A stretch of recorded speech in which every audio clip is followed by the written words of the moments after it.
Welcome back to my channel. আমি চলে এসেছি আর একটা নতুন ব্লগ নিয়ে। আমি যাচ্ছি এখন নিশ্চিন্তপুর নামখানার লাইনে। তো আজ যাচ্ছি মাঝি শাশুড়ির বাড়ি, মনসা পুজো আছে ওখানে। তো দেখতেই পাচ্ছ মনসা পুজোটা খুব জাঁকজমক করে হয়। আমাদের এখানে কলকাতার মনসা পুজো ঠিক এইরকম হয় না, কিন্তু গ্রাম অঞ্চলের দিকে দেখো কি সুন্দর ভাসানটাও হচ্ছে। তো যাই হোক, আমি তো পুজোর দিন যেতে পারিনি, ভাসানের দিন গিয়েছিলাম। তো এখন মাকে বরণ টরণ করে বার করে নিয়ে এসেছি ভাসান করার জন্য। কত মিউজিক বাজছে দেখতে পাচ্ছ, ব্যঞ্জন বাজছে। আমরা সবাই যাবো ভাসান করতে। আর যেহেতু আমার শাশুড়ির বাড়ি একদম গঙ্গার সামনে, তো গঙ্গাতেই ভাসানটা হবে। তো সবাই মিলে আনন্দ করতে করতে আমরা ভাসানের দিকে এগিয়ে যাচ্ছি।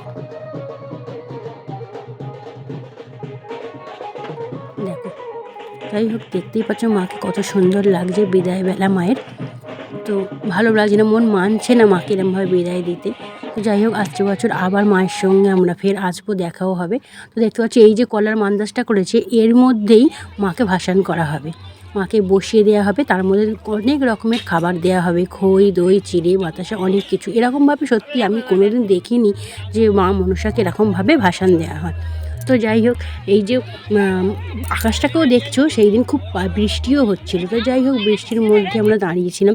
এই যে সোলার কাজ করা, এই যে বান্দাসের মধ্যে এই ঘরটিকে রাখা হবে, তার মধ্যে ঠাকুরটিকে বসানো হবে, বসিয়ে মাকে বিসর্জন দেওয়া হবে।